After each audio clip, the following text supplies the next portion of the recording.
respect. Those of you who have heard this brother before, you know that you're getting ready to hear something dynamic. You know you're getting ready to hear something important. You know you're getting ready to hear something strong.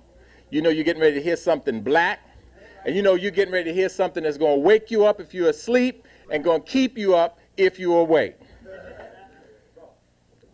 It is my pleasure to introduce the brother who is not only known as, but can live up to his name as the truth terrorist.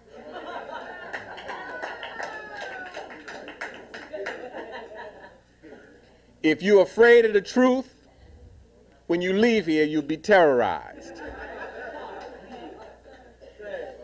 You'll be terrorized and you'll be terrified. But if it doesn't kill you, it'll make you stronger. Brothers and sisters, our brother, Minister Khalid Muhammad. I'm sorry, it wasn't ready.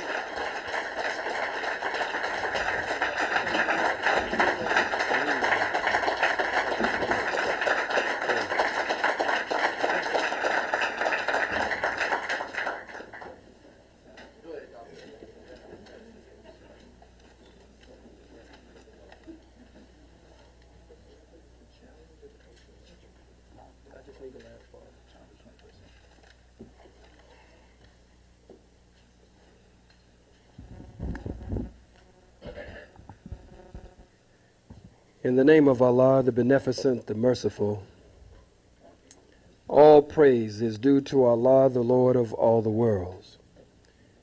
We forever thank Almighty God for coming as it was written and prophesied that He would come to seek and to save that which was lost. And we can find no other people fitting the description of the lost brother, the lost sister, or the lost sheep, except we, the 50 million or more, mentally and spiritually dead, black men and black women here in the hells of North America.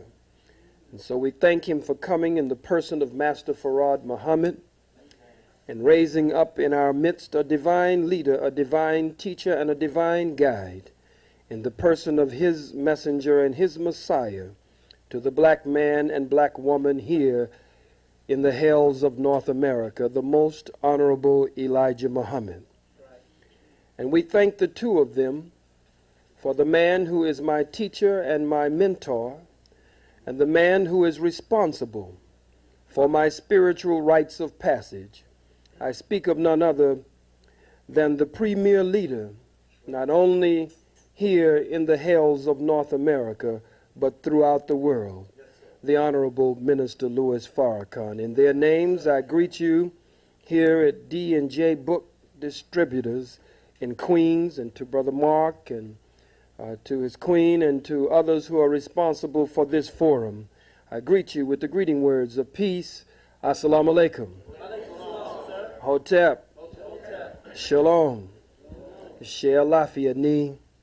And free the land and black laws for all black people. Again, it is my honor to be here and to speak to you on such a timely topic during this period when the birth of the Reverend Dr. Martin Luther King Jr.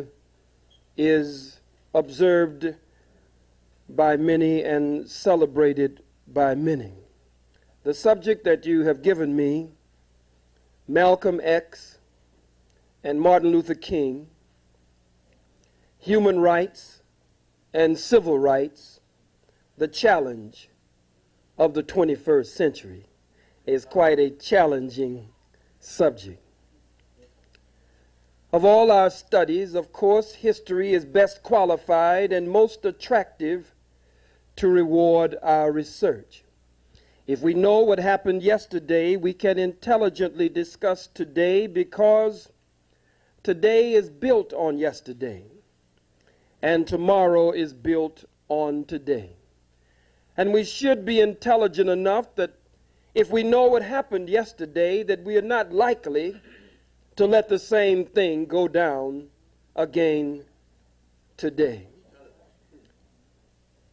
Our unity in sisterhood, brotherhood, and struggle is profound, principled, and forever.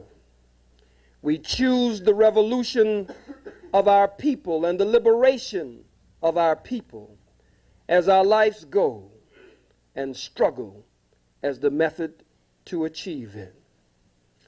Our struggle is constantly and continuously against the oppressor and against all in us, which is in contradiction to our values and the choice we've made. We choose the liberation of our people, and our choice is conscious, full, and free. And we accept all risk and welcome all rewards it might bring. We have nothing better and more revolutionary and rewarding to do with our lives than to struggle. Struggle to bring into being a new world, a world in which we, our children, and our families can breathe and create and stand and walk in a warmer sun. This is the Kawaida Kiapo. And I want to begin with a note from Langston Hughes, since at this time of the year there's so much talk about the dream and the dreamer. Langston Hughes gives us this as it was made popular through Lorraine Hansberry in A Raisin in the Sun. And it begins, what happens to a dream deferred? Does it dry up like a raisin in the sun, or fester like a sore and then run? Does it stink like rotten meat, or crust and sugar over like a syrupy sweet? Maybe it just sags like a heavy load, or does it explode? Brothers and sisters, in a laboratory, no experiment is a failure. Even if the results of that experiment only proves that it can't be done that way, that experiment is not a failure. The experiment of the life and legacy of the man that we know to be Martin Luther King Jr., the experiment of that life was not a failure. It was not a failure. It serves us well today, because even if it does nothing else, it tells us that it can't work that way. And when you find out in an experiment that it can't work that way, then the results advances your study, advances your research, and it should put you on firm footing toward real resolution and the best results that you might hope for. Dr. Martin Luther King Jr., here 30 years ago, and as he walked in Selma, Alabama, and worked in Selma, Alabama, and Birmingham, Alabama, and Montgomery, Alabama, and Chicago, and throughout the hells of North America, as the chairman or as the leader of the Southern Christian Leadership Conference, as Dr. King worked 30 years ago for us, it is written in the scriptures, what greater love could a man have or a woman than to lay down their life for their brother, for their sister, for their friend? Dr. King laid down his life for us. And if for no other reason, we must honor him for laying down his life for us, but we must analyze his life. And we, as the most honorable Elijah Muhammad teaches us, that it is after one has made the transition, after they have made the transition to what some call death, but what others call to the realm of the ancestors or the Egungun, then a period can be placed behind the testament of that life. And then we can carefully and critically make an analysis of that life. Dr. King laid down his life for us, and Dr. King believed in the moral conscience of the white man. And since we're talking about civil rights and human rights here tonight, I think it's fitting that we begin right there. He believed in the moral conscience of the white man. Well, I'm here tonight at D&J to tell you that the white man ain't got no morals and he ain't got no conscience. Dr. King believed in civil rights. Well, I'm here to tell you that the white man ain't too civil and he ain't too right. Malcolm believed in human rights. I'm here to tell you that the white man ain't too human and he ain't too right. It makes no difference whether it's civil rights or human rights. You must weigh the circumstances surrounding the very origin of the white man into the world to then determine if he's capable of being civil, if he's capable of being human. This we must put on the scale of Ma'at and give it the Ma'atic weigh-in and see if it strikes the Ma'atic balance. And if it does not strike the Ma'atic balance, then we must make sure that we are not victims of history, because it is written that he or she who does not learn the lessons of history is doomed to repeat them. 30 years ago, the prestigious, pristine presidential White House Commission set up by Lyndon Baines Johnson, a redneck camel breath hunky from Texas, an outlaw from Texas, a gun-slinging outlaw from Texas. Lyndon Baines Johnson set up the Kerner Commission, and the Kerner Commission determined that America 30 years ago was two Americas, one black and one white, separate and unequal, and that the number one problem in America 30 years ago was white racism. 30 years later, after Dr. Martin Luther King Jr., the Kerner Commission has reconvened and determined that America is still two Americas, one black and one white, separate still, unequal still, and that the number one problem in America today is still white racism. 30 years after Dr. Martin Luther King Jr., they questioned Jet Magazine staff, and journalists questioned the widow of Dr. Martin Luther King Jr. They questioned Sister Coretta Scott King. They questioned his daughter. They questioned his son. They questioned the Reverend Wyatt T. Walker. They questioned former city councilman Hosea Williams, who was one of his right-hand men. They questioned Andy Young, former mayor of Atlanta, Georgia, and former ambassador to the United Nations. They questioned them, and they questioned others, and they put the question to them about success or failure. They put the question to them, have we really made progress 30 years after Dr. King?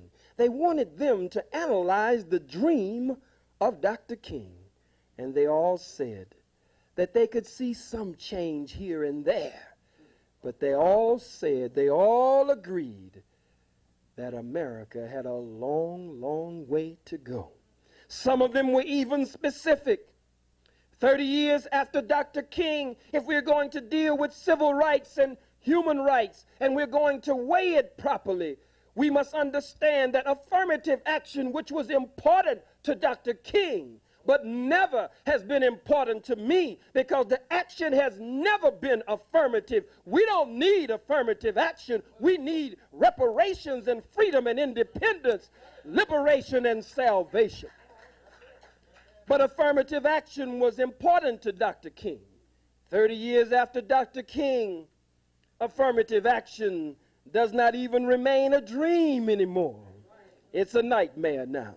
A recalcitrant cold wind blowing through Congress, blowing through the Senate, blowing through the White House, whistling throughout the hells of North America, has now swept affirmative action almost but from the scene today. 30 years after the dream of the dreamer, Section 8 entitlements, quota systems that were supposed to level the playing field after people had been robbed of their names, their language, their religion, their culture, their God, their folkways, their mores, their norms, robbed of the very power of our own being. All of that is being erased today. Such measures that were supposed to be set up to level the playing field.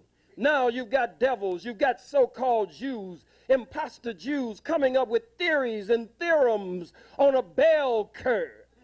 Other crackers saying that we are genetically inferior. Other crackers saying that we are stuck at the bottom. Other crackers saying that we are black jelly beans stuck at the bottom of the bag or the jar. Look at it. You break both of my legs, and then you call a race.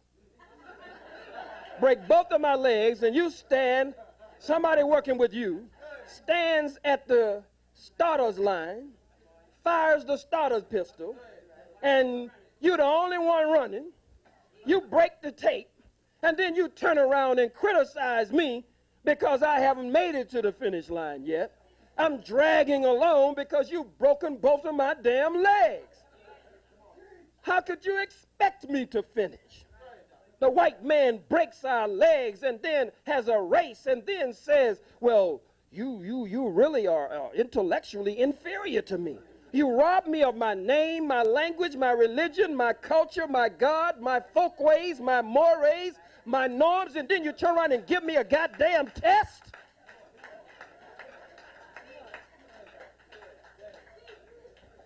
How could you expect me to score like you? 30 years after Dr. King, a Negro sits on the Supreme Court bench named Clarence Thomas, standing always against his people and always for the enemy who put him there, married to a big dinosaur-looking white woman. Look like he going home to Jurassic Park every time he go home. Nigga have to get on a step ladder just to get some sugar from that big, tall white woman. And I don't know why we do that. Don't know why we do that. Go and get the biggest, ugliest white woman we can find. Clarence Thomas have to hug her on one side and the beast is so big and then run around and hug her on the other side. 30 years. 30 years after Dr. Martin Luther King Jr., there's a rise in the Ku Klux Klan. 30 years after Dr. Martin Luther King Jr. and the dream of the dreamer and his civil rights. 30 years after Minister Malcolm X, El-Hajj Malik, El-Shabazz, Brother Omar Wale, and his dream of human rights. 30 years thereafter, the white man still considers us 3/5 of a human being. At the Million Man March, we had well over 1 million to 1.5 million, maybe even 2 million, convened by the Honorable Minister Louis Farrakhan. The first foolishness was talking about separating the messenger from the message, which came out by Messy Jesse. He popularized this madness about separating the messenger from the message. Close to 1.5 million, 2 million. And the crackers say he saw 400,000. Why? It's because the cracker was still counting us as 3/5 of a human being. He got mixed up on them fractions. Got them fractions mixed up. 30 years after Dr. Martin Luther King Jr., 30 years after Martin Luther King Jr., a rise in the Ku Klux Klan, a rise in the Aryan Brotherhood, a rise in the American Nazi Party, a rise in the skinheads, a rise in militia groups, a rise in right-wing paramilitary hate organizations and hate groups and night riders and day riders as existed during Reconstruction. 30 years after Martin Luther King Jr., the Supreme Court has handed down a ruling in various states across the country. 30 years after Minister Malcolm X, Brother Omar Wale, El Hajj Malik El Shabazz, one believing in civil rights, one believing in human rights. 30 years after both of them, Malcolm said we must vote in a solid block, that we must vote in a black solid block. 30 years after Malcolm, the Supreme Court has handed down a decision ruling it unconstitutional for you to have what they call majority minority voting blocks. And so gerrymandering and remaneuvering, and so now they're taking small black districts, brown districts, and dumping them over into bigger white districts to bust up your black voting block, which lets you know that you can register to vote all the hell you want to, but voting will never get your behind out of this condition. You running around registering to vote. Some of you, you don't have to clap for me. You say, well, he's stepping on some toes now. And I know they got that camera running, and I don't want the camera to catch me applauding because I'm really with these folks and I'm with those folks. Nigga, you should be with the truth. Stand up for the truth. Stop dilly-dallying. Stop pussyfooting. Stop beating around the bush. Tiptoeing through the tulips. Speak the truth regardless of circumstance and stand up on the truth from the cradle to the grave. That's your divine responsibility and duty to our people here, generations yet unborn, and to our ancestors who have gone on. That's your duty, and that's your responsibility. And so the voting blocks being busted up today. Unconstitutional to have a so-called majority minority voting district. 30 years after Dr. King, the white man is killing us, it appears, like never before. You talk about slavery.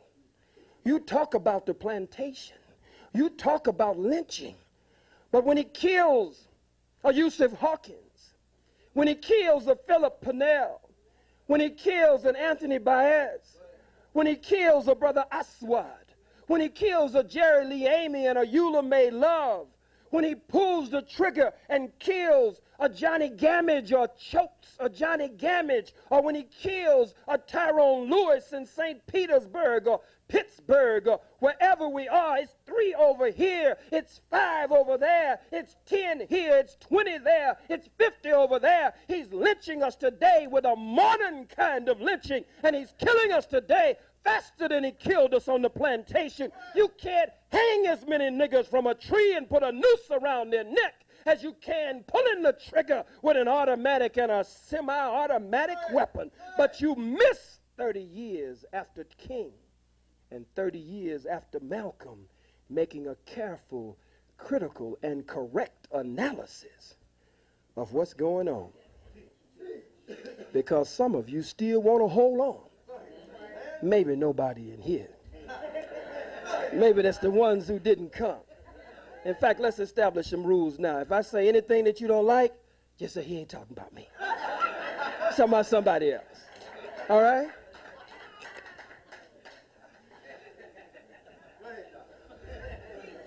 Some of us are crazier today than we were when Malcolm was here, than we were when Martin was here.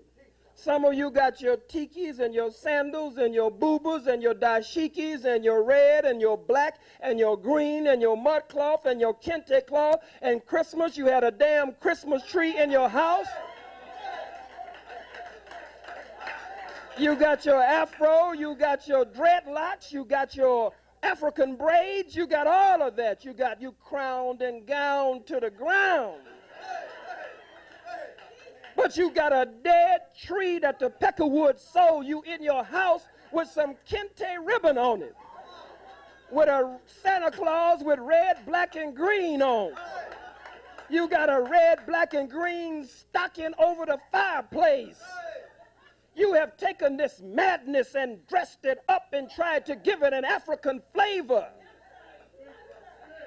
Some of you today, 30 years after Malcolm, 30 years after Martin, 30 years after the call for civil rights and human rights, some of you are still quoting the white man's corrupt constitution and his Declaration of Independence and his Bill of his Bill of Rights.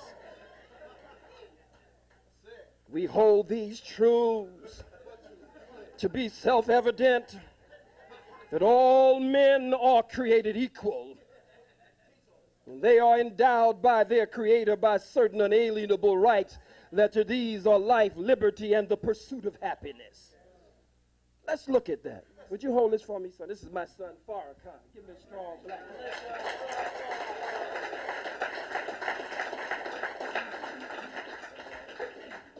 This book is what color? Black. Black. Is that? It's all right, you can talk about it. What color is it? Black. This is just plain toilet paper, unused. Plain toilet paper. It's just wet. This is big, it's heavy, and it's black. This is what? It's small, it's light, and it's white. I'm here to tell you tonight from the most honorable Elijah Muhammad that all men, all women are not created equal, but we are created equally. So teaches the Honorable Minister Louis Farrakhan from the teachings of the most honorable Elijah Muhammad. There is nothing equal in the universe. One of your eyes is higher than the other one, or lower than the other. One is bigger than the other. One leg is shorter than the other, long as some of us walk like it. Some of us we know that one of our arms is longer than the other arm. There is nothing equal in the universe, but everything in nature has been created equal. Everything in nature has been created equally, but not equally. Let's look at it. Again, black, big, and heavy. Huh? That's right. Small, light, and white. But when I drop it into a law, look carefully now, look down, don't look up. And this ain't no magic, this ain't no abracadabra. This is not no hocus pocus, no shazam. Watch. They both hit the floor at the same time. Let's look at it another way.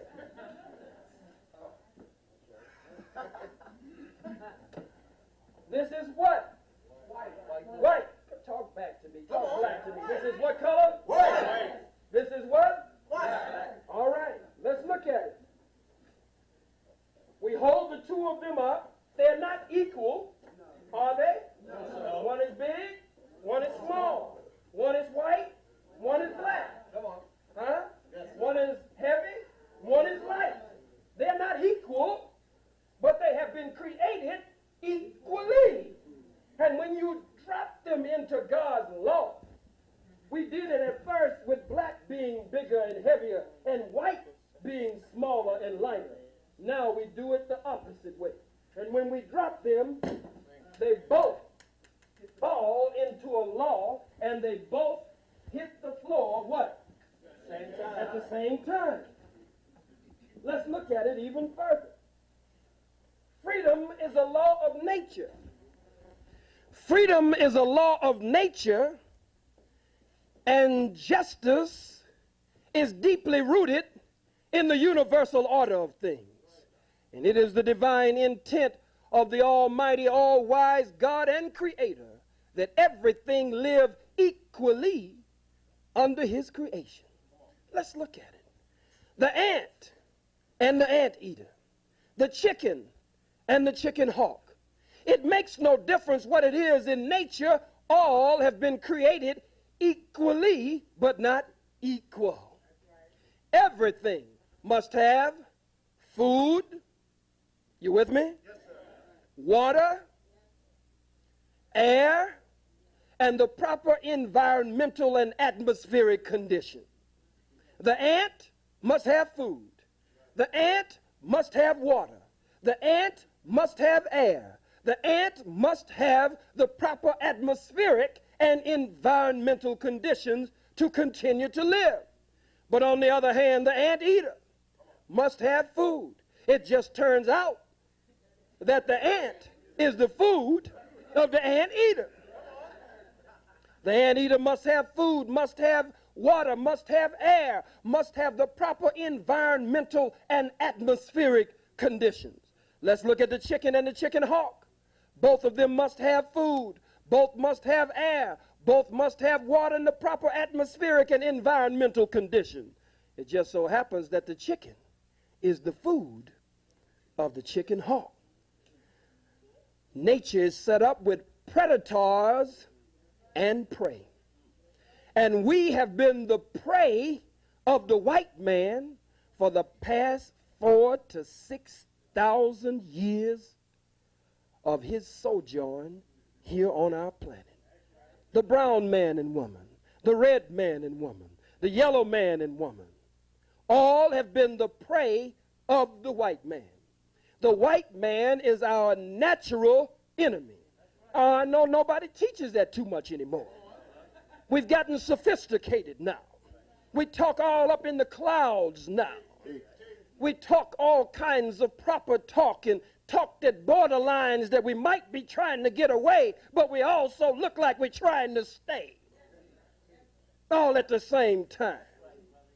We're dreaming of a brighter day in America. We got to search for tomorrow in America. I cannot change, and I will not change. And God damn it, don't ask me to change, because I'm not going to. The white man is not a devil, but the white man is the devil. And if the white man is not the devil, he's going to have to do until the real devil gets here.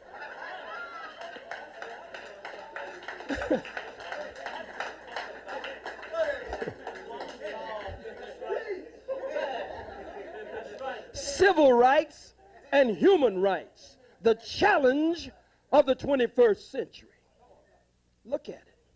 If you're going to look at Malcolm X and Martin Luther King, you got to look at them in phases. You got Old Testament Malcolm and New Testament Malcolm. You got Old Testament Martin and New Testament Martin. Old Testament Martin had a soft line. Old Testament Martin had a soft line. New Testament Martin moved toward a harder line. Criticized America, challenged America, called America, stepped out of the realm of Negro affairs, stepped out of the box into the international arena, and started comparing the war in Vietnam with what black people were facing right here in the hells of North America. On the Ho Chi Minh Trail or the Edmund Pettus Bridge, Martin started making a comparison. So that's Old Testament Martin and New Testament Martin, from a softer line to a harder line.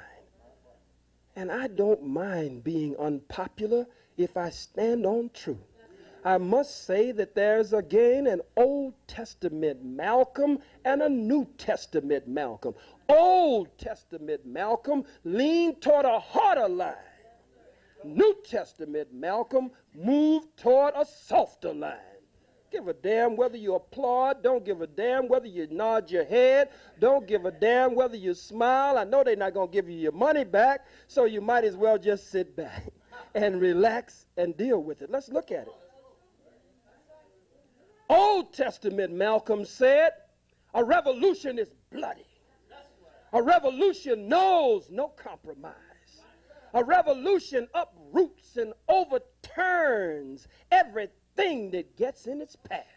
Old Testament Malcolm said, if you knew what a revolution was, why, you wouldn't even use that word in your vocabulary. Old Testament Malcolm said, if you knew what a revolution was, why, you get back in the alley That's Old Testament Malcolm. Old Testament Malcolm said all white folks are the devil.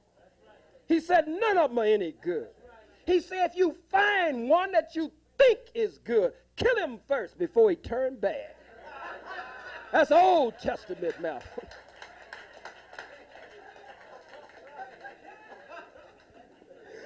Because just as sure as the sun shines, the guy's going to turn bad.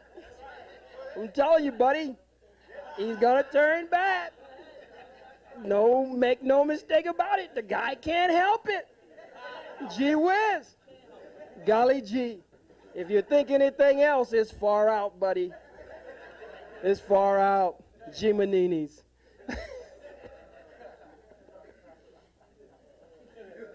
Old Testament Malcolm used not only spiritual and political and cultural terminology,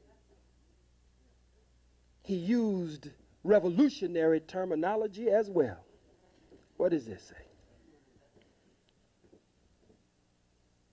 Okay. You want to read it? Everybody look and say, what does it say? Did it say leave Malcolm alone?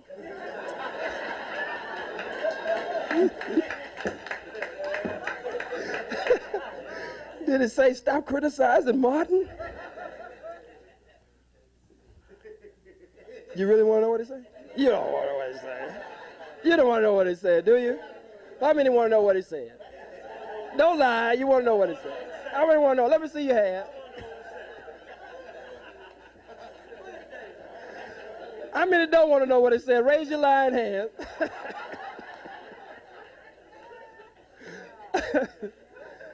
It just says, can you take a 15-minute break? At some point, take a 15-minute break. And we're going to do that, and then we'll reconvene. All right? Is that all right with everybody? He said, that ain't really say that.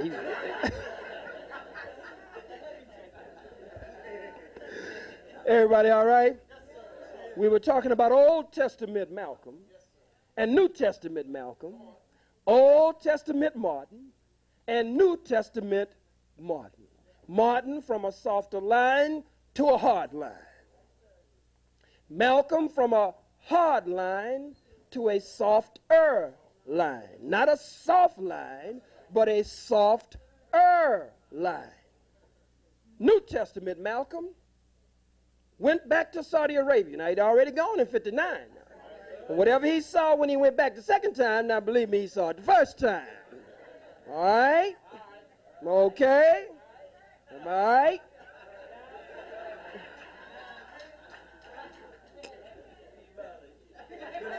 Yeah, I got to drop some ebonics up off in here. All right. I drop a little ebonics, y'all the folk to know what I'm talking about. You know what I'm saying? You the folk to know.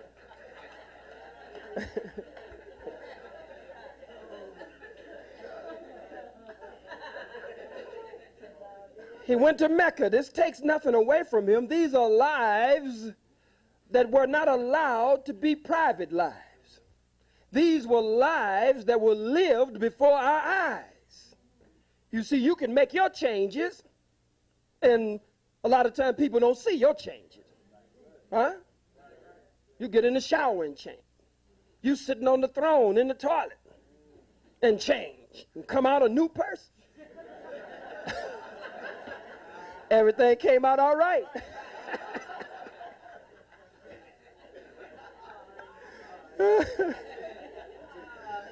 Some of you go to one Juma prayer, you're a changed person. You go to one Juma prayer and you come back, brother and your wife don't even know you. You're Khalid Abdul Rahman Suleiman Kareem the Magnificent the Third. Abdullah. Got an Arabic accent and one Juma prayer. You come back in the door, Assalamu alaikum rahmatullahi barakatuh. And she said, all right, baby. And she, Assalamu alaikum, I love you, baby. And she said, well, what's the matter, baby? No, I'm not baby anymore. I'm Khalid Rasul Kareem Rahman. You go on. She said, nigga, I know you. You Willie Bobo. Would you go and take 30 minutes of karate. Try to slant your damn eyes in the mirror. Want to eat chop suey and egg foo young all the time. We just wow. Robbed so thoroughly of a knowledge of self until everybody's culture makes an impression on us. The best way to defeat the oppressor's culture and alien culture is to live your own. It's to live your own. That's the best way to defeat it. New Testament Malcolm went back to Saudi Arabia after he had been the first time. And he went in and he came, he wrote postcards back. He sent letters back saying, here I am in Mecca, and it's a sight to behold.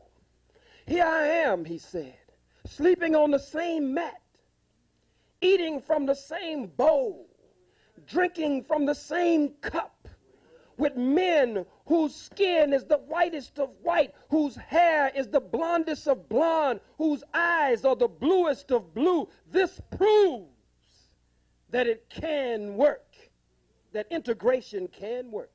He was interviewed. He said,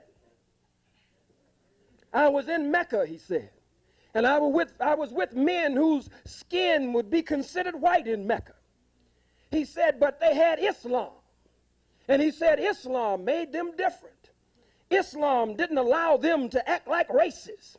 And that's what the white man in America needs, Malcolm said. He needs Islam. Well, wait, let me tell you something.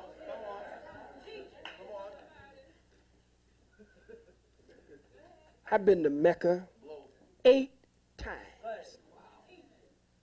Okay? Yes, sir. I came back each time believing that the white man was more the devil after I got back than before I went over there. There are Muslims who don't want you to talk about this. We got to deal with the truth. Astaghfirullah, astaghfirullah. There is no division in Islam. There is no invidious class distinction in Islam. I'll be damned. I was in Mecca at the Mitar, or the airport. The biggest delegation to come to Mecca is represented by the blue, black, purple, black Nigerians and Senegalese from West Africa. West Africa sends the biggest delegation.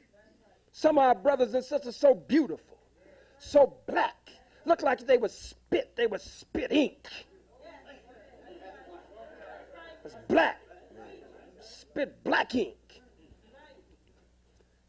I saw some of them, their greatest dream, even though they might be 70 or 80, some in their 90s, is to just make it to the holy city of Mecca one time in their life before they pass on. Some of them want to die in Mecca. That's their dream their whole life through. I saw elder sisters looking like they were 80 years, 90 years old in the airport. I saw racist white Arabs with their gutra and their matob and all of that they wear. I saw them run through the airport and grab elder Nigerian sisters and Senegalese sisters and grab them and snatch them and just throw them across the airport. And I'd run to their white behinds and grab them and throw them against the damn wall. And couldn't speak Arabic, but I was telling them, that's my great-grandmother that you just, whether I ever met her before, that's my great-grandmother that I left in Africa generations down the line. I saw ghettos in Mecca. Tell me nothing about Mecca. I saw them come out with bread in their robes, in their thobes, and black people be there stuck or stranded there because they just wanted to be somewhere close to what they call the sacred precinct. And I see them arrogantly walk out in throw bread up in the sky and let it hit the ground and our people eat off the ground. In an oil-rich Saudi Arabia, pumping billions of barrels and billions of dollars. Saudi Arabia, Saudi Arabia, Saudi from a root etymologically, it's a similar root to Aswad, which means black, Arabia. If you're confused on that, read Chancellor Williams. Dr. Chancellor Williams says that all of that area changed from black to brown to white. From black to brown to white. That they drove us from the centers of power. And they set up in Saudi Arabia, as they call it today. They set up in what is called Israel today. They set up in Syria. They set up in Jordan. They set up in Morocco and Algeria, if I didn't say it. They set up in Egypt. They set up in Libya. They set up in all of those areas and drove us from the centers of power. And those areas changed from black to brown to white. You don't want to talk about that. You say, well, what about slavery? Let's talk about slavery in Islam. I haven't seen the slavery, but I'll tell you what I did see. I was in Medina at Masjid al-Nabi, the Prophet's Mosque in Medina.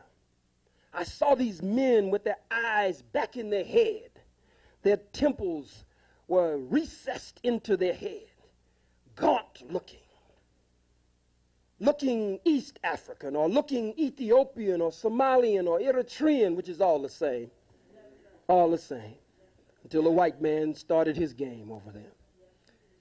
They were rough on the women in the mosque. They were just grabbing women and throwing them all over the place. I didn't mind as long as they were throwing the white women. I wasn't like Malcolm. I didn't say nothing about that. But if they put their hand on a sister, I'd grab the hand and check them. So I asked, who are these men? And people say, you don't know who that is? It's a whole group of them. I said, no, who are they? They said, those are the eunuchs. My brain locked. I said, what are they, unique? What do they mean? I guess they are unique. They said, eunuchs, you know what a eunuch is? I say, yeah. They say, yeah, you know, their reproductive, their regenerative organ, their sex organ was cut off by the white Arabs. I got furious. I said, what? They said they bring them over from Africa and they cut their regenerative and reproductive organs off so that they can watch over their harems and watch over their many women and they not have to worry about the African brother impregnating one of their women. I had nightmares, dreams about these brothers. For nights, they were very antisocial. They didn't want to deal with anyone. They stayed among themselves. They had this kind of resentment, as I said, for women and for anything outside of their immediate circle. I saw that to the degree that I could see it with my own eyes, because some of you, you asked them crazy questions. I didn't see that far. No, somebody will say, did you really see? That's a fool. And I know we got a question and answer period coming up, so I'm trying to discourage the fools before we even get started. So if you're thinking about asking me that, don't ask me no damn silly question. And anyway, there was nothing to see. They had been castrated. Castrated. Now that's going on today. So when there are rumors about slavery, because you're a Muslim, you might want to hide and say, well, I don't think so, and that's wrong. And it might be wrong, and it might be coming through the wrong channels. But the enemy having another plan for putting it out there, exacerbating tensions and exaggerating stories. But I have reason to believe that it could be true, but I have no proof, and I must be honest, except proof of the eunuchs is proof enough for me. I was in the Sudan, and I was sitting with Brother Sadiq al-Mahdi with the Honorable Minister Louis Farrakhan. We were at Sadiq al-Mahdi's home, and out of the clear black or blue, I asked one of my questions. The minister looked at me. I said, Brother Sadiq, do our people here in the Sudan consider themselves Muslim? Or, no, I didn't say that. Do they consider themselves Arab or African? He never hesitated. He said Arabs. Now, he's in the Sudan. He said, we are Arabs. Anyone who speaks the Arabic language is an Arab. I said, brother, that sounds, the minister looked at me. But he didn't stop me, though. He let me go on. I said, that sounds like Arab imperialism to me. You mean you're an African and you deny your Africanism? To say that you're an Arab, I could have understood a little bit. If he would have said, we are Muslim, then he would have been dealing with something in a religious or a spiritual realm. But he said, we are Arab. And I hear many arrogant Arabs say, oh, assalamu alaikum, alhamdulillah, we are so happy that you have accepted our religion, Islam. Say it's not your religion. All that I'm covering now deals with Malcolm's dream of human rights. You can't get human rights legislated from The Hague in Netherlands. You can't get human rights legislated from any white European body on the face of the planet Earth. You can't take your case to a world court. Malcolm, we love you for all that you have done, but 30 years later, we must make a careful, critical, and correct analysis. You can't take your case before the United Nations. Rockefeller paid for a greater portion of the very ground that the United Nations is sitting on. All of the African nations and Asian nations can vote together in a solid block. And one cracker, one stinking cracker can walk to the podium, may not even walk to the podium, hit a button or hit a lever at the desk and veto. One cracker can veto all of the votes put together. Am I lying? How many know what I'm talking about? Let me see your hand. If you don't know what I'm talking about, just keep your damn hand down. Some of you won't raise your hand. You don't have to raise your hand. Hell, you know some of the ones that didn't raise their hand know I'm telling the truth. But you want to keep the lie out there because some don't want to give this white man up. Human rights. You are the human. You are the human. He is not a human. You are the human. You naturally have the moral and spiritual and ethical nature. I'll do that in part 2 after the break. I'll lay this out and I'll cover it after the break. I've been, and we'll get back to Malcolm in a minute. I've been to Muslim countries. I've been to Christian countries. I've been to capitalist countries. I've been to socialist countries. I've been to communist countries. I've been to so-called Jew countries. And no matter what the social, political, economic, academics system is, wherever the black-white dynamic existed, I found the white on top and the black on the bottom. If it was based on race, I saw the white race on top, black race on the bottom. If it was based on class, I saw the white folks in the upper class and black people in the lower class. I'll go into it a little deeper when we get back. We'll go back into Islam. Islam cannot change the white man. Stop telling that lie. Nothing can change the white man. The white man is coded that way. You want to believe with this human rights and civil rights talk, you want to believe that there are good white folks and bad white folks. There's just two kinds of white folks. Bad white folks and worse white folks. That's all it is. I know some of you with all of your African adornment got a white girlfriend, got a white boyfriend. You ain't got to raise your hand. We can look at you and see Susie in your eyes.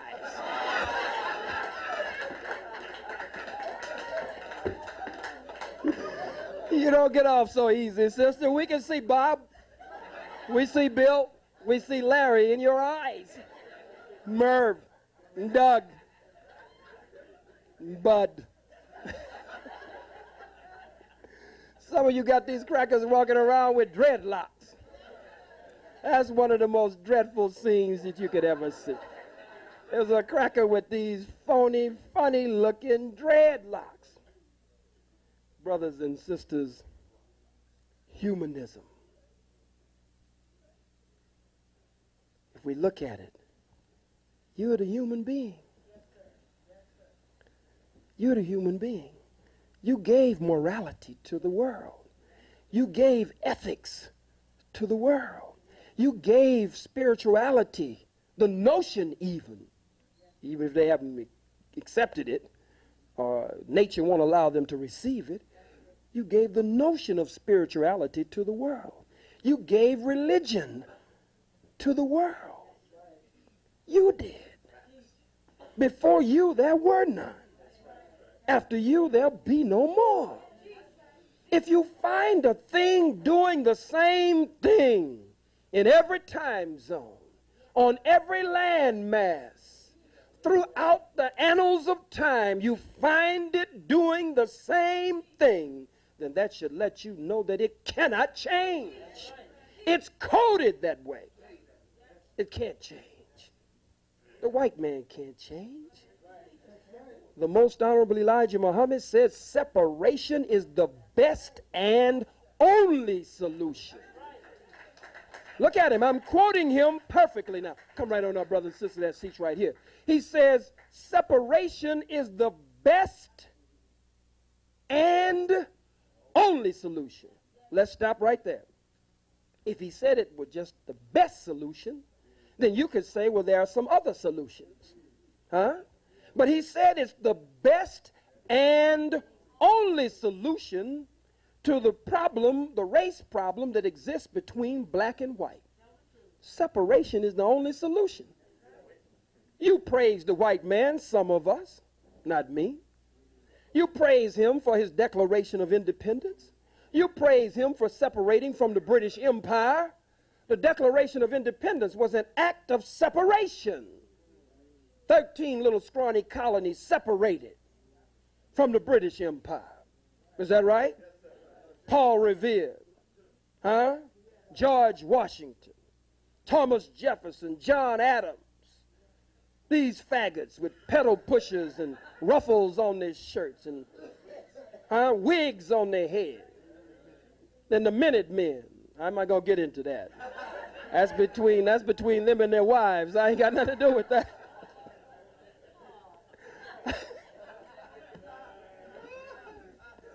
I don't know why their wives call them the Minutemen.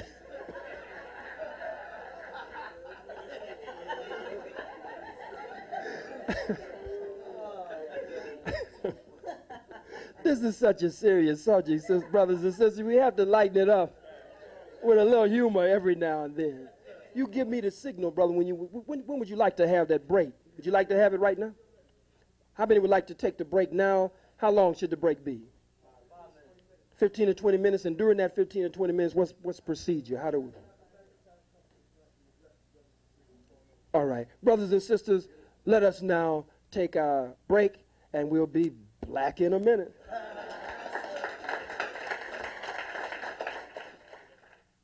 Thank you. All of thank you. This is not a question. I just wanted to say I was really impressed with what you said. Hold on a second. Hold your positions, babies. Right over here. I'll let you know here. What's your name? Danielle, what's your name, baby? Marcia? Melissa? Get them both. These things clean. These little princesses are strong black hands. Why don't you just have a seat right there, baby? There are 2 seats right there. All right? Yes, ma'am.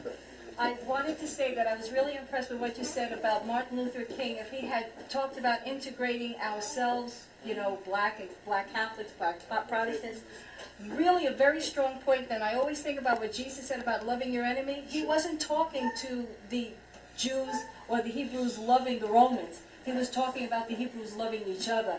And in that love, they would have really overcome the enemy, which was the Romans.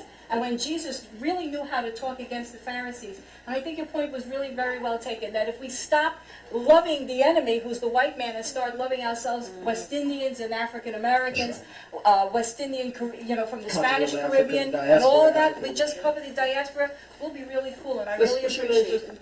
Sandy Figueroa from Hostos Sister Community. Sandy Figueroa, give her a strong black hand. Yeah, black hand.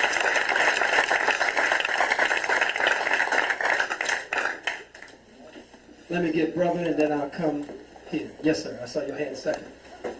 Yeah, I enjoyed your speech. It was beautiful. What I wanted to ask you about, I seen that Geraldo Fest in Washington. People walked out on you. Geraldo Ho. Yeah, and I would like your comments on that, because it wasn't complete. He did like that when it wasn't going his way. Yeah.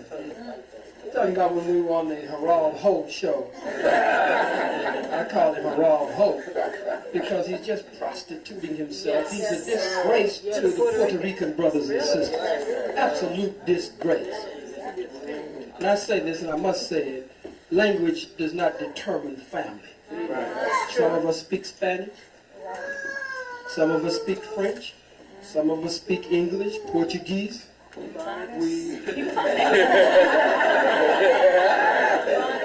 sure is right. Yeah, I know she is.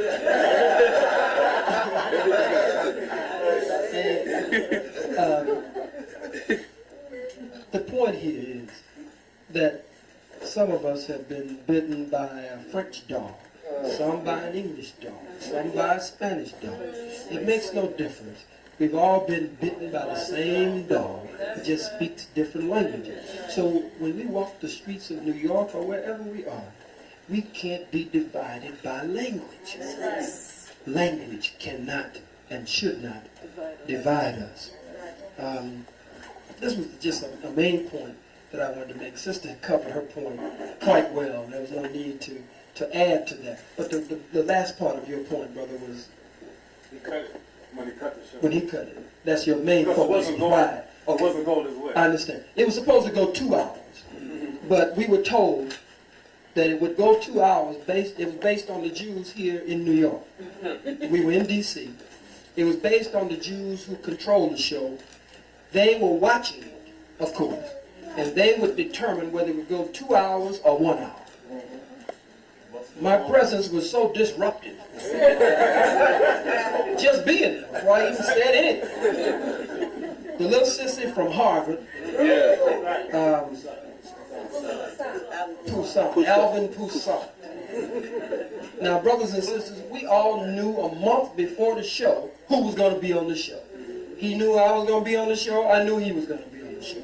We knew Chris Darden would be there. We knew that the warrior lawyer, attorney Malik Shabazz, would be on it. We knew, what's her name, Barbara Shipp. Who doesn't want to be called Barbara, she just wants to be called Shipp. I'm not going to get into that. Sounds like some bullshit to me. I didn't say that other word.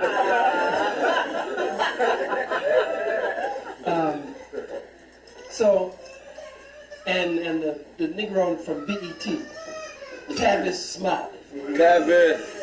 He sleeps at Geraldo's home, and he visits him and stays over and everything. You know that anyway. You can't trust a nigga named Smiley. A nigga named Smiley, you can't trust him. Look.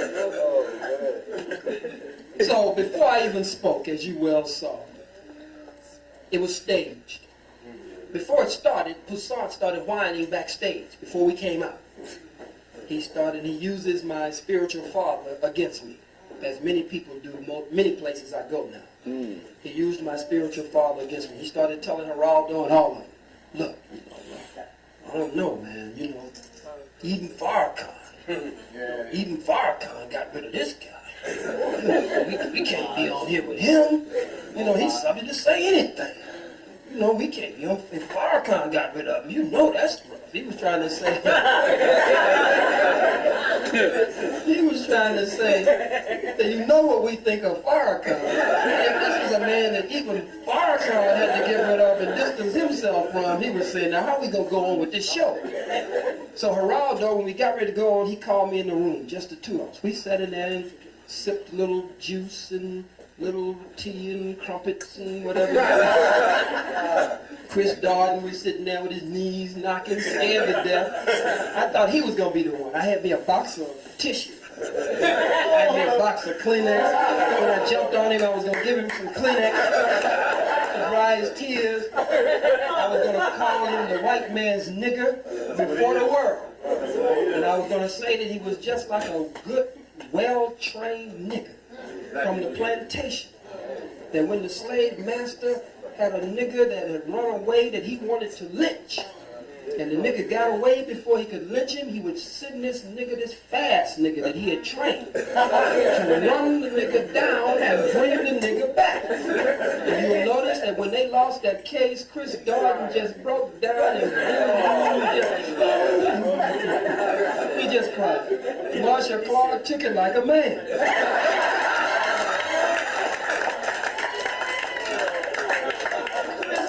Down and just boo-hoo. And I was going to say before the world that he was crying because he was begging the white man. He was telling the white man, don't get rid of me, boss. I know you wanted to lynch this nigga. I tried to catch the nigga. But the nigga's a Heisman Trophy now. The nigga used to hurt him and run him through them airports. I tried, boss. I'm sorry I let you down. If you got some more niggas, I'll catch them. I was a good prosecutor. It's a good prosecutor. And I was going to give him his tissue. Then I had People magazine showing Marcia Clark with a new boyfriend who plays in a rock band or something. White boy. She had turned him away from her place. She had been letting him come in. He showed up one day and she wouldn't let him in. He cried again. Johnny Cochran said in an interview that Chris met him in the hallway and told him, look, you leave my woman alone. So I was going to just dog him for being the white man's nigga. But he sat there just as calm and he didn't get into nothing. But old Poussat, who's supposed to be one of America's great scholars, supposed to be a heavy Negro scholar, supposed to be a psychiatrist Negro, supposed to be skilled in the mind. That lets you know these Negroes ain't nothing. And if you don't have a knowledge of self, when you come out of these white folks' institutions, you ain't got nothing. You get a BS degree. You get a BS degree, that's all it is. It's bull S, BS. You get an MS degree, more of the same. You get a PhD degree, piled high and deep. And so this Negro puts on a show. And he uses my spiritual father before the world. He says, this man, we all know that Minister Farrakhan, even Minister Farrakhan had to get rid of him. We know that he has said all of these things. I can't sit here on this show with him, and you can boo me if you want to, but I'm going to get up and leave right now. And this Tom gets up, and I stand up behind him and say, see ya. See ya, I'm driving. Maybe they'll accept you back. Your white folks and your Jews will accept you back at Harvard when you get back. But this was so when he goes among them, they'll all pat him on the hand, pat him on the butt, and tell him what a good nigga he is. I'm so glad you did that Khalid Muhammad like that. So then Geraldo, they tried to box me in. He had Tavis Smiley on one side, and they had planned it, Ship on the other side. And the three of them were supposed to deal with Malik. And if I came with a crossfire from Malik to me, they felt they could handle it and contain anything. So then when we raised the point, I raised the point that shook the whole thing. Is when I said that the reason he was, as Malik had laid the stage and the charges for him already, against him already, and said he had gone absolutely OJ crazy.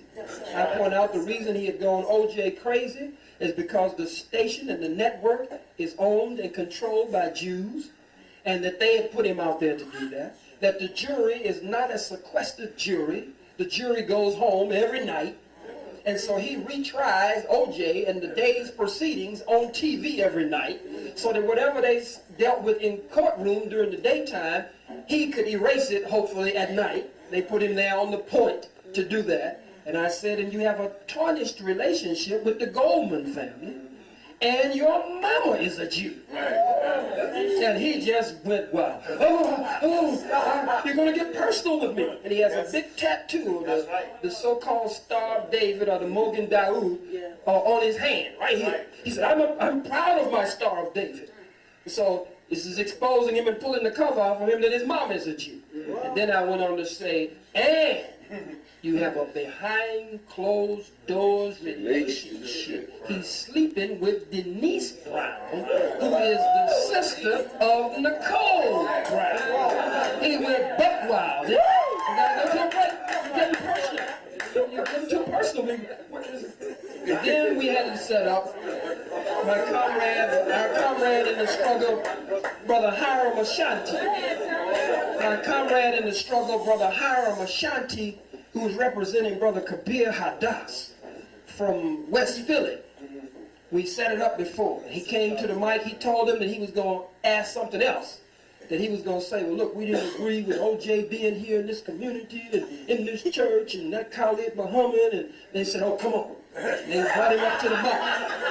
And he got up to the mic, and Brother Hiram Ashanti laid it all out. He said, with the skinheads and the Ku Klux Klan and the militia and the Freeman and the ADL, and he said, you're going to put all of them together in the same category? And he fights him down, Hiram Ashanti. He says, and I want to ask Dr. Khalid Muhammad, should black men take up arms?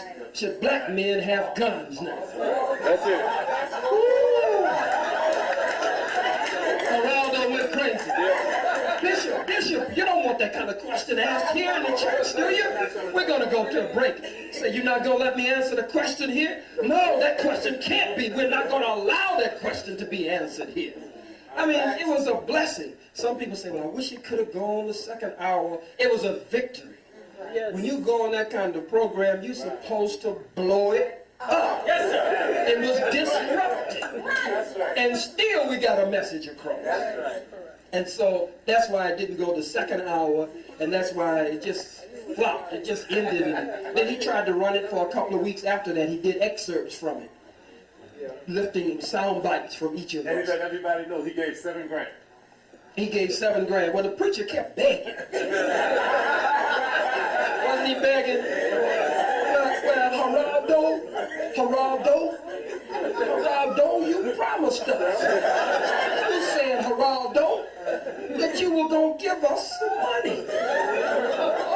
He said, well, I gave you some money, nigga. In words, I gave you some money. He said, but now we got to tell you what we really need.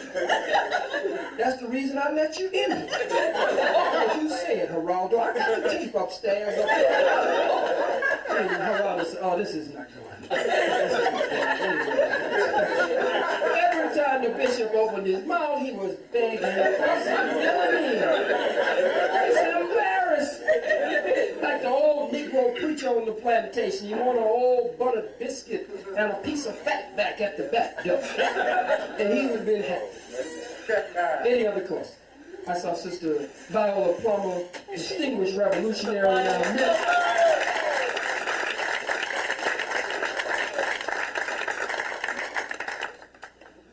Brother Khalid, we are indeed indebted to you, not for a speech, brothers and sisters, but for a program of action.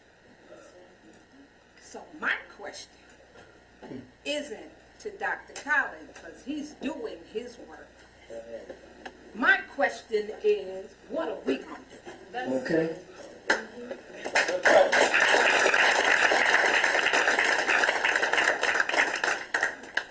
Anybody need a mic?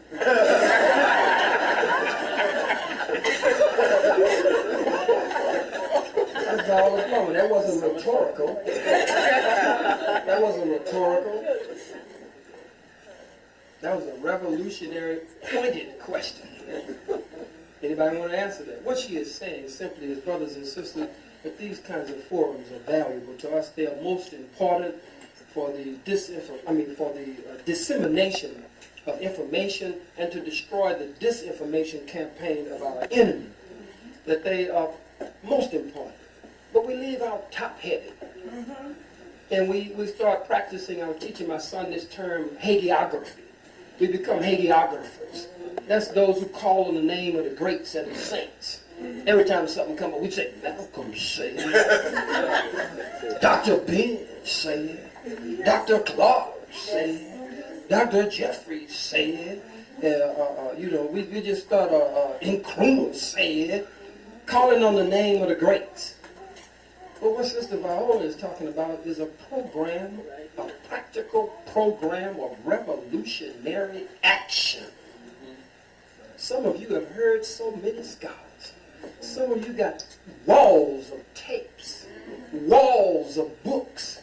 You can quote just about anything, anytime, anywhere, to anybody.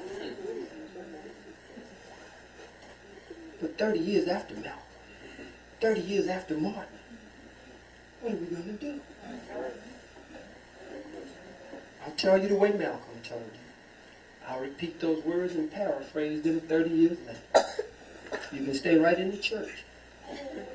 Just accept revolutionary nationalism as your primary goal and objective. You can stay right in the mosque. But let's unite under the banner and program of revolutionary nationalism. You can stay right in your fraternity. You can stay right in your sorority.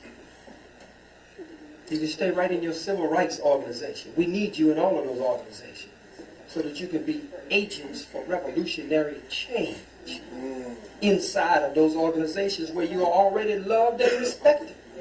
We must build an African united front, a black united front that transcends ideology and boundaries, and where we have common goals and common objectives, and we're putting into place a spiritual, cultural, political, revolutionary apparatus that can move our people toward freedom and independence.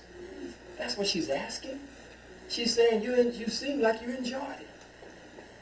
It looked like a revolutionary revival in you. Yes, it did. So she said, now that you're excited, happy, feeling good, some of you mad, you were provoked to anger. You ain't been that mad in a long time, and I intended to make you mad. She said, now how do we translate this into action? You know December 12th movement, the December 12th movement's movement and work in the community, the New York 8.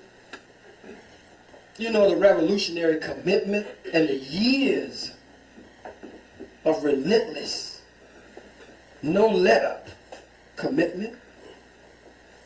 Because anybody who really wants to do something after we do this, I ain't talking about no foolishness, going out and attacking the white man's tanks with bricks, throwing hot bean pies at the SWAT squad.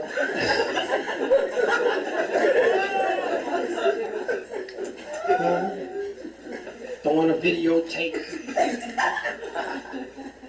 or a revolutionary book at the white man. I'm not talking about nothing silly. But with the conscious among us, the conscious community, we're criminals. The conscious community is involved in criminal activity. It's a criminal enterprise. How? Because you have the knowledge, you have the wisdom, you have the understanding, you have the consciousness. We have it. What do we do? We have these forums. We talk about how the white man is shooting us down, how he's killing us, how he's murdering us, how our political prisoners are locked up. America's foreign policy program to Africa, which ain't gonna never change. Give a damn who's in the White House or the outhouse. Doesn't make any difference. What are we gonna do? Don't you want to find some way that we can unite beyond our organizations? Find some kind of organization of organizations? There must be someone in here is so moved. This is like church. You know, when the preacher start now, after he's preached, the preacher asks you now, who will come?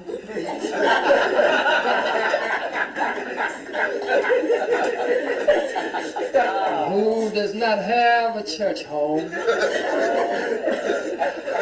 other words, I'm saying, who in here is conscious and know you're not doing a damn thing?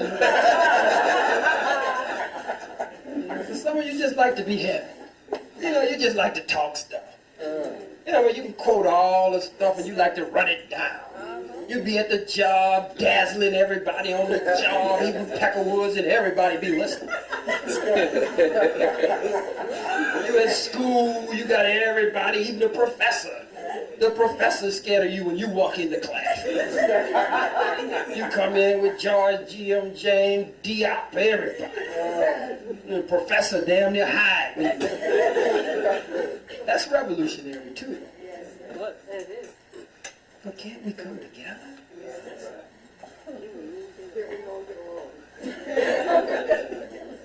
Can't we all get it on? Can't we all just get it on? I'm begging you. Can't we all just get it on? That's what she's asking. Do we have a mailing list here? Did we make a mailing list? Did we get everybody's name, address, and phone number that's here? No. Let's circulate a couple of legal pads and tablets in the audience.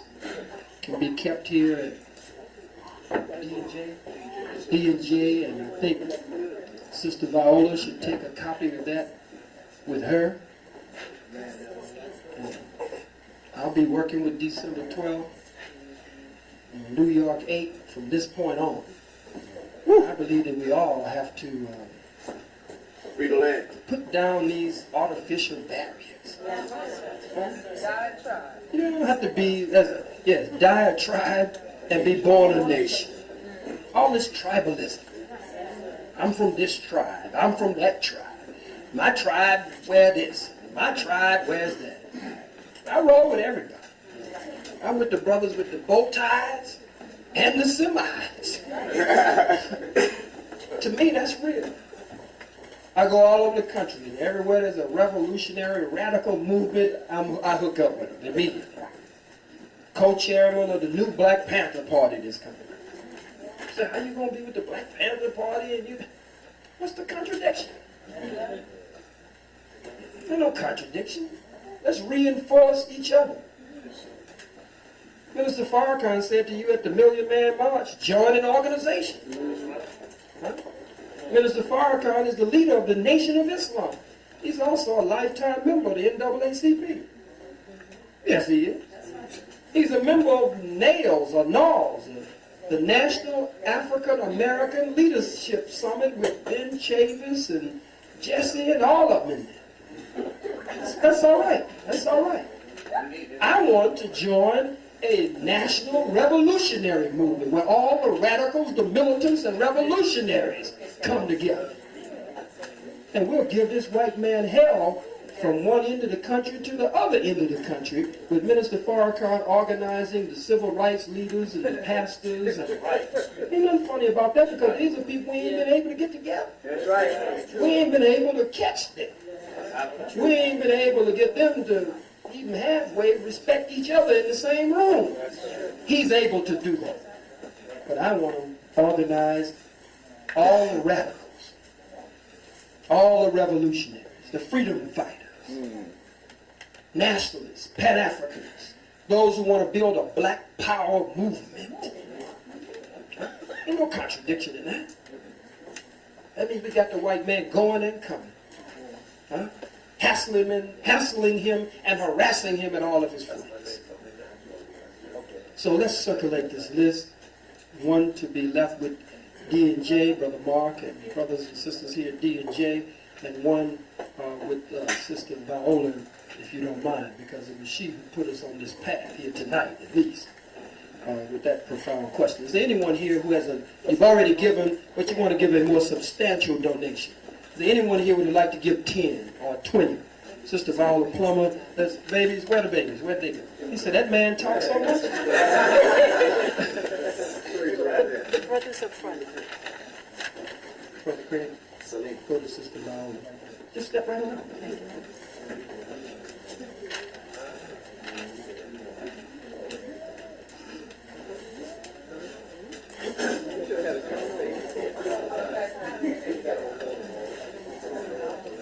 Any other donations? Is there anybody who'll give 10? As one, get brother's name. Brother Craig, would you know how to do it? Would you get his name and call it off quickly, sir? Brother Darrell, $20. Give him a strong hand, brothers and sisters. And Sister Viola Plummer, give her a strong hand. Are there any other donations? Let's do this quickly and take our last few questions. Are there any other donations? Brother Monroe, $5. Give him a strong hand. Come on, brothers and sisters. You broke, you can at least encourage all your giving. Come on, give him a black hand. Even if you broke, you can do better than that. Are there any other donations? 5s, 10s, 20s, any hundreds, any 50s, any good checks? Good check. Let's make sure that this list continues to circulate. Are there any other donations? Is there anyone else who will give 5? Even if you've given already, give 5, give 10.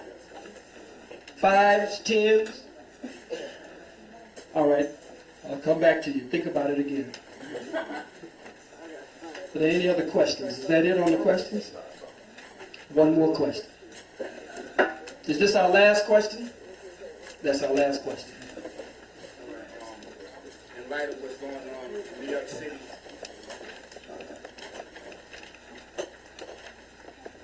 in light of what's going on in New York City with police brutality, okay, I was listening to Al Sharpton this morning on News 1, and I really haven't been willing to vote, okay, because I know it's a bunch of garbage. But for this time, right now, okay, I know that we really have to get the police up off us because they're definitely brutalizing themselves. I see it every day. Okay, right now, I'm a union rep on my job. Okay, and I converse with a lot of people on a daily basis, going to work, coming from work, and all I see is arrogance. You name it, they do. Even from looking at the sisters walking down the street in tight stuff, not licking their lips and blowing kisses, you know what I'm saying? And it's very degrading to them. Now, even though I don't vote, what Brother Al Sharpton was saying today made a lot of sense to me. And for right now, would you consider him to be back, or should we look into backing him for the mayoral run? Because I really don't try not to get into politics unless I feel it's worthwhile for blacks or if it's going to benefit my family and my loved ones. So would you tell me if you personally would back Sharpton if he's going to bring change? And from what he was saying today, it made a lot of sense to me. Well, first of all, I don't vote, and I never have. And even if I could, I wouldn't. There would have to be some very special circumstances that would cause me to vote. And under those special circumstances, then perhaps it would be possible. So far, I haven't seen those special circumstances. And right now, as I said, I'm an ex-convict, proud to say. Something on my resume that I'm proud to have there. That's a school that I wouldn't have volunteered to enroll in, but since it's on my resume, I'm happy that it's there, and happy about what I did while I was there. So I can't vote now, but there are those of you who can vote. I would have to say that any strong candidate that is running against Giuliani, that I would have to give some kind of support to that candidate. I am not one who would speak against Reverend Sharpton running for mayor against Rudolph, is that his name? Adolf.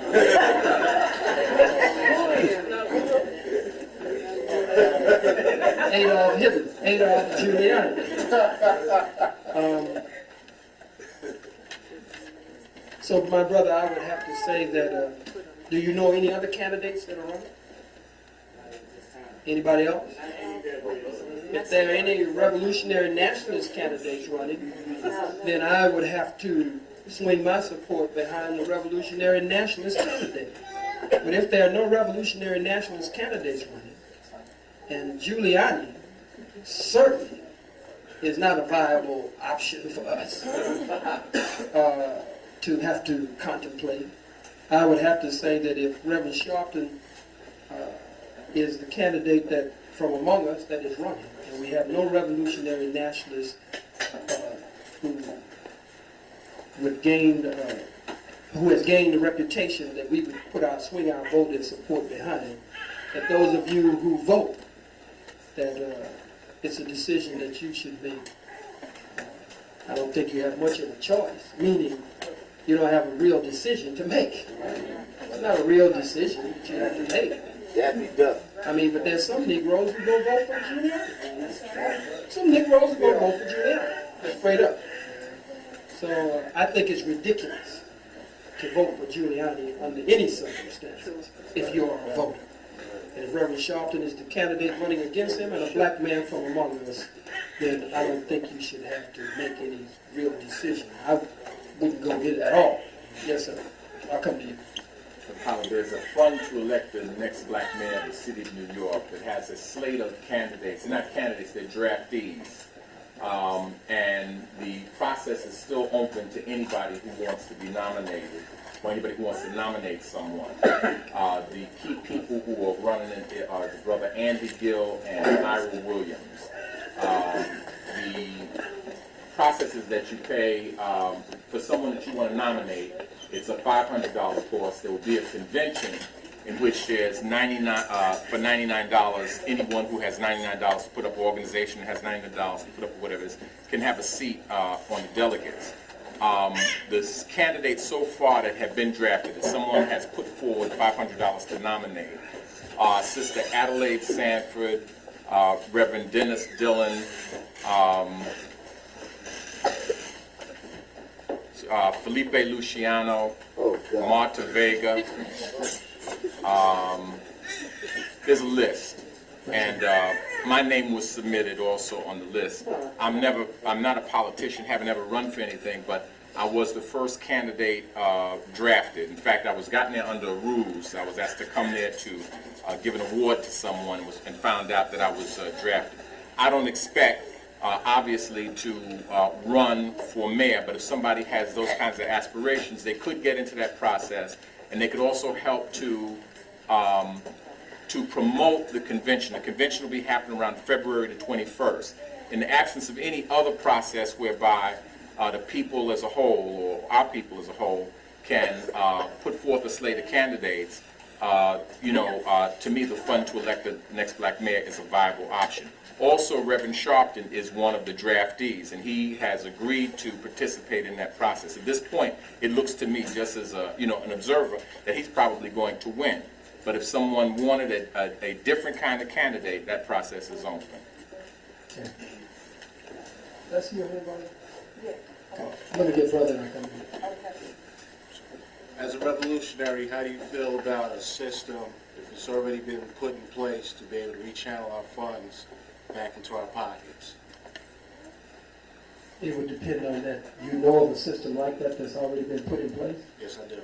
What is that system? Black Heritage Products?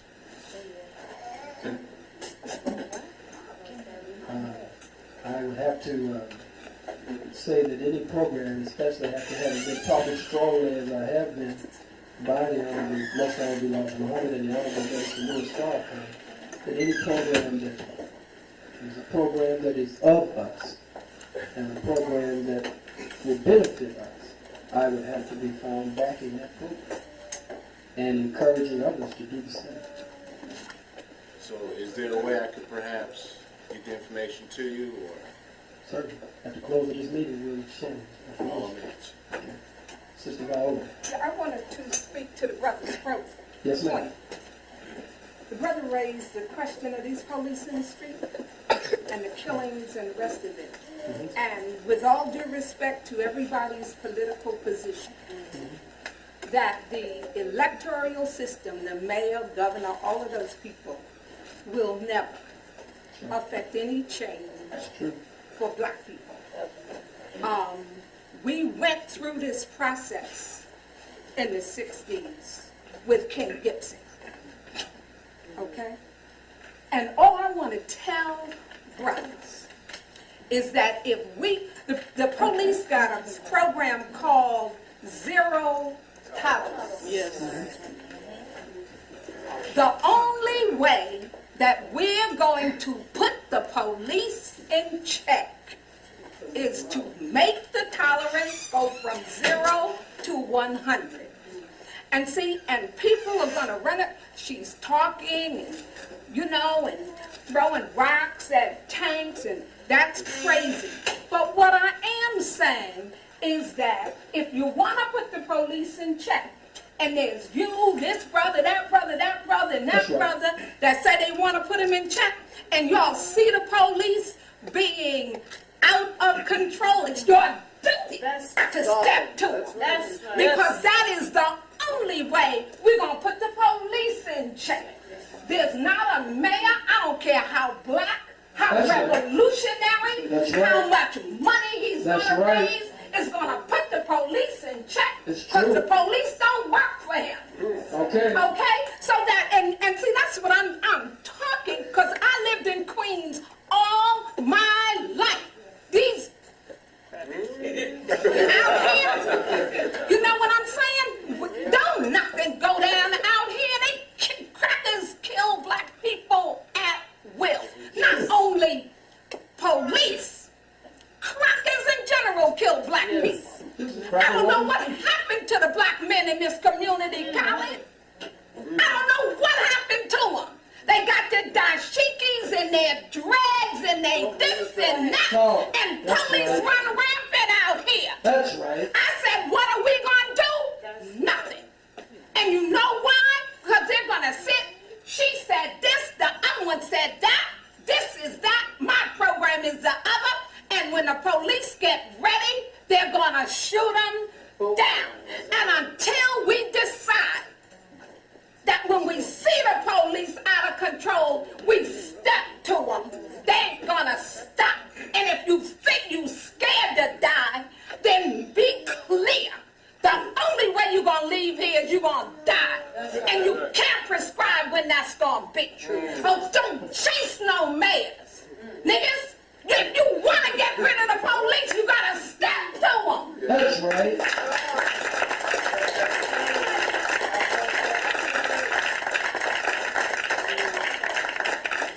Back that point up and underscore that point. Yes, it does. When you elected Dinkins, Right. you believed that Dinkins was going to be a goddamn miracle mayor. When you elected that Coke nigger in Washington, D.C., Marion Scary, you believed it was going to make a difference. When you elected Uncle Tom Bradley, Yes. in Los Angeles, when you elect these Negroes, you think that it's going to change our condition. It does not change it. I'm looking at the expression on one or two faces in here. And you say, well, that's kind of extreme, step to the police, can't we just vote? Step to the police, can't we just have another forum? Maybe can we read some poetry? Something. Step to them. Look, go and buy you a ski mask. Black. Just the eyes, the nose, and the mouth out. This ain't coming from me. This is what I'm hearing everywhere I go, different places across the country. after Johnny Gambage. I just came out of Pittsburgh. I was down in St. Petersburg after Tyrone Lewis. And they were saying to me, I'm quoting them, they were saying, go, telling me. I went and bought me one. The next time I showed up, the second time in St. Petersburg, not St. Petersburg, in Oakland and down and over in Pittsburgh, they asked me, where was my mask? So my son got one and I got one. Why did they tell me to get a mask? Well, I guess I'm beginning to understand it now. For you agents who are here, I'm learning like you. And, look, they said to me, get you a ski mask. Go and get you a ski mask. So I said, well, ski mask. They say so that when you step to the police, you got your mask, you pull it out of your pocket, you put it on, you thrash some ass, you put on your mask, and then thrash some ass. And then you disappear. The only way they said, I'm listening to them now, like I'm just reporting it to you like Walter Cronkite. And they said the only way we're going to defeat this devil is guerrilla warfare. That's right. That's right. They said we got to make a noise in the east and strike in the west. Avoid strength and strike weakness. They say that when the enemy is off guard, this is what they're telling me in all these places. I'm talking to the gang members, the gang bangers, I'm talking to different revolutionaries all over the country while I'm not in New York. And they're saying, carry a ski mask. You got one cracker, two crackers beating the hell out of a brother, misusing a brother or a sister. 3 or 4 brothers, they say in these towns, they say they're getting tired of that.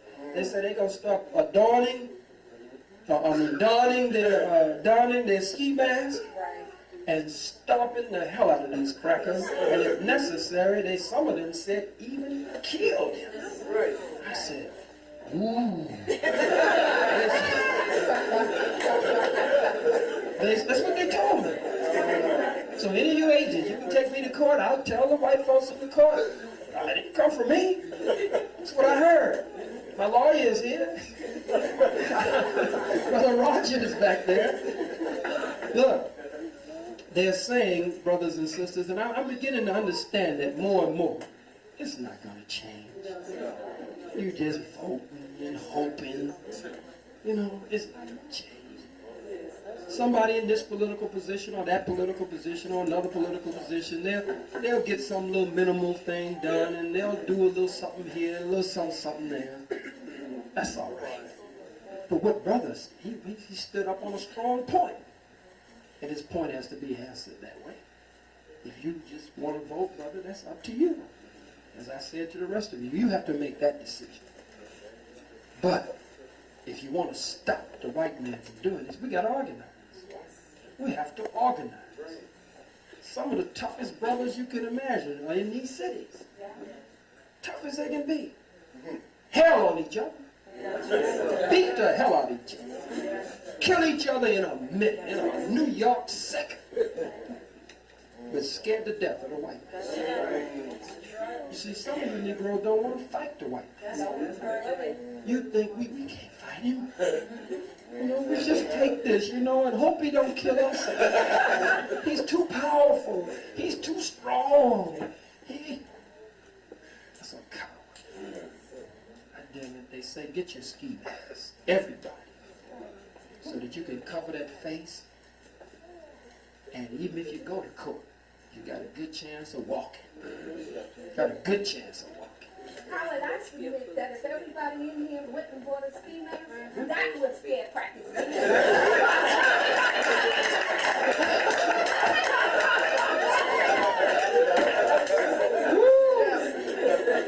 So what we're looking for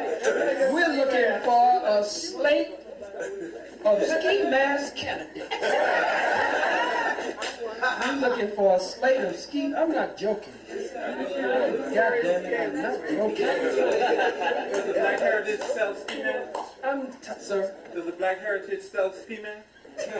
No, I'm sure they're going to start selling it. I'm sure they are. I'm tired of this. Aren't you tired of this? Can't you see we just go around and around and around in the same vicious cycle? I vote for this one. I'll vote for that one. I hope this some white man will. I talked to a Muslim. It hurt me to my heart. From the Nation of Islam. He told me how he had voted for, he voted for Clinton. But he told me how he had voted for the governors. Who were the two? Pataki, and who was the other candidate? Cuomo. That he voted for Cuomo because he hated Pataki.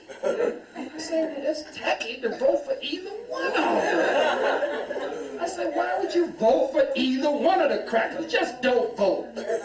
You ain't gonna end up no worse off, and you ain't gonna end up no better off. Unless you do some other things that we haven't tried yet.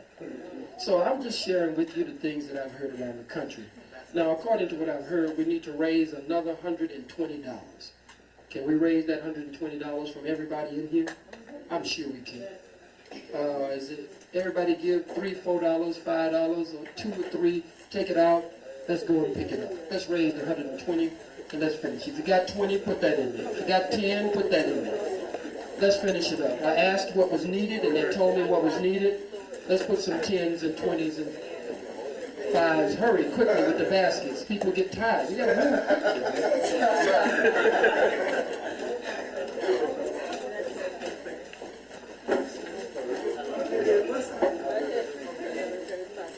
To some of the others here, my son reminded me, and it's true, you know, some of you feel that that Reverend Sharpton has done things in the community to come to the aid of the community. Many of you believe on many occasions. Some of you believe that Reverend Sharpton has done some things in the community that are detrimental to the community. That's why the decision must be made by you. I've shared with some of you that from a revolutionary standpoint, a revolutionary has to operate sometimes behind enemy lines, but you can't lose your mind while you're operating behind enemy lines. And we must have allies in various camps. And some of you saw the piece that came out in the Village Voice with me supporting Reverend Sharpton. Well, no one ever came to me and asked me if I supported Reverend Sharpton. I wasn't interviewed by anyone or anything. It is true, and I'm not ashamed to say before this audience that Reverend Sharpton has supported me on certain issues behind the scenes, some publicly. And in truth and reality, I would have to say that to you, and there are others who have done so. But from that camp, it's rare, for whatever reason, that one would offer any support to me. In some of those camps, I'm the litmus test. It's true, in some of them. So I had to say that, so that the word goes out correctly and with balance from me. But I'm for the solution that I'm hearing all across the country more than anything else.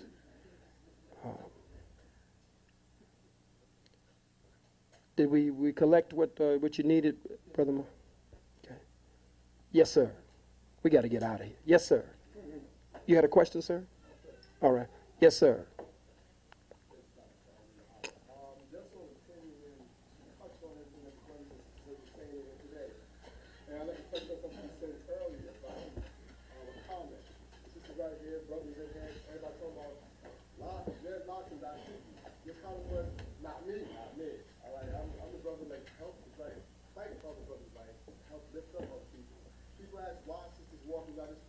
With their lives tossing them out there, short skirts, why? They're brain dead.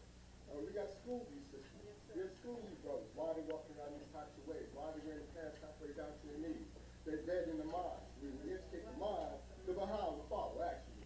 And then, as you said, unify religion. Religion is a way of practice. But when we everybody start with saying God, we shall unite that way and to continue to go that way. Thank you, sir. Let's get a brother strong black hand. I can't leave you out, my brother. Yes, sir.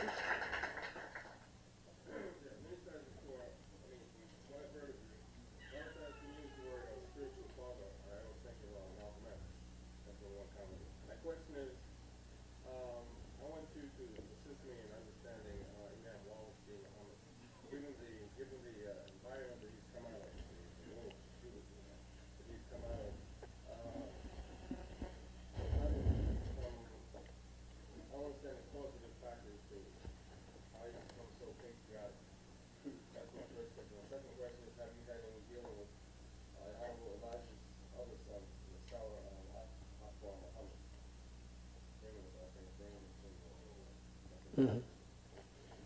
Okay. First of all, I have never met Akbar Muhammad. You know, there are two Akbar Muhammads. There's Minister Akbar Muhammad, who is the international ambassador of the Nation of Islam under the Honorable Minister Louis Farrakhan, based in Ghana. This is not the Akbar Muhammad that brother is referring to. What's your name, brother? I know you well. Brother Youssef, absolutely. He's referring to the youngest son by Sister Clara Muhammad of the Honorable Elijah Muhammad, Akbar Muhammad. Studied at Al-Azhar in Cairo and some other places.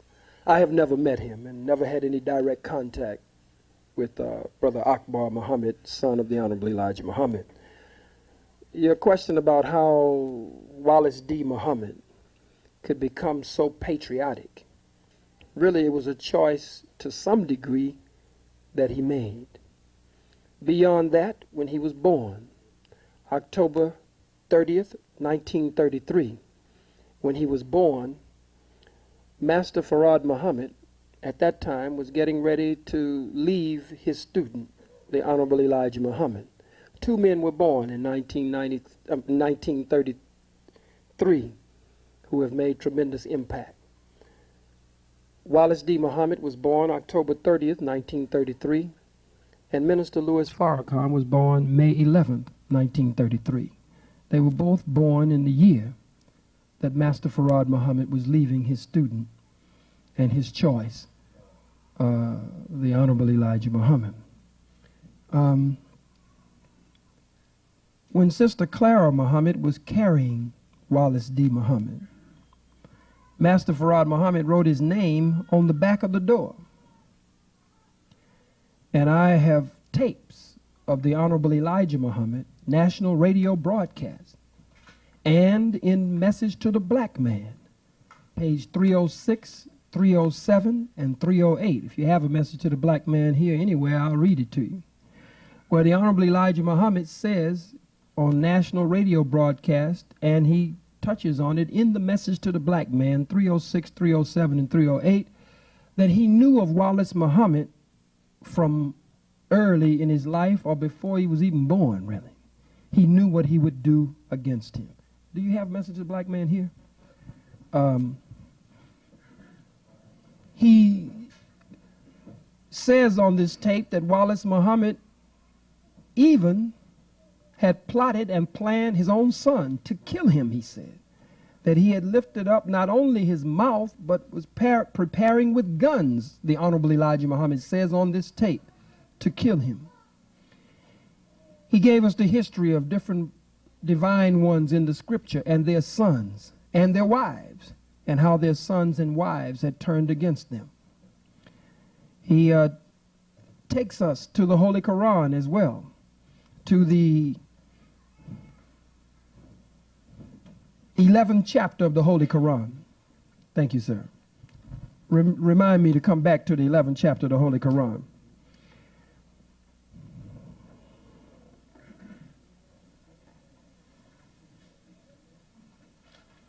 Question.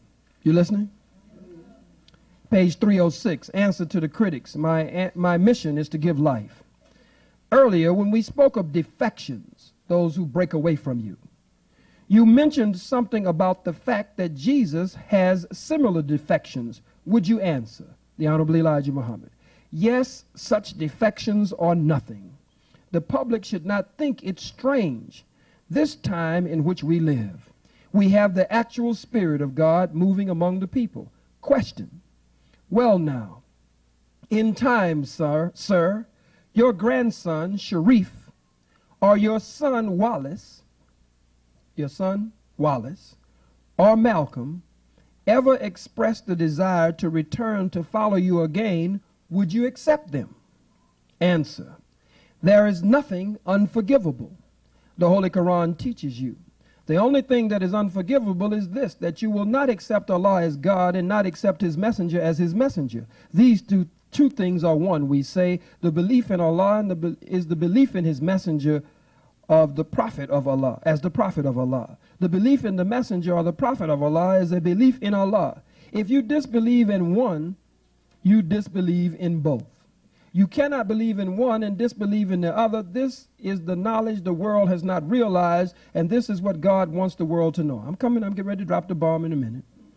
When God chooses his representative for the people, he speaks to the people through that representative. And if the people will accept that representative, we call them prophets, apostles, or messengers, then they are accepting Allah. But if they reject him and still say they believe in Allah, they are considered enemies of Allah and disbelievers, because that is Allah in that representative, and you cannot accept one without accepting the other. You have got to accept both. You cannot get the blessings of Allah if you reject his messenger. Now these boys that you are referring to, they do not worry me. I do not give my time arguing with them or talking about why they believe or disbelieve. I do not even argue with them, because I knew these things in the beginning. I knew they would act like this, some of them. I was told about this 34 years ago. Now, the book came out approximately in the mid-60s. 34 years ago is the time that Wallace Muhammad at that time was born. But they did not know these things, and I am not excited as the public would be, or as the public would like to see. In some cases, if the son disbelieves in his father must be wrong. But that is not so when it comes to a messenger of God. If we say that it is true, then it stands true in the common life of the family. There are some children who never sincerely accept their fathers as they should. There are some fathers who never accept their children as they should. So this is the nature of the human family of the earth, and when it comes to spiritual teachings, it is also the same. Not all of the family of a messenger are such as Noah and Lot. They do not always have true believers, but that did not detract one atom from his messengership.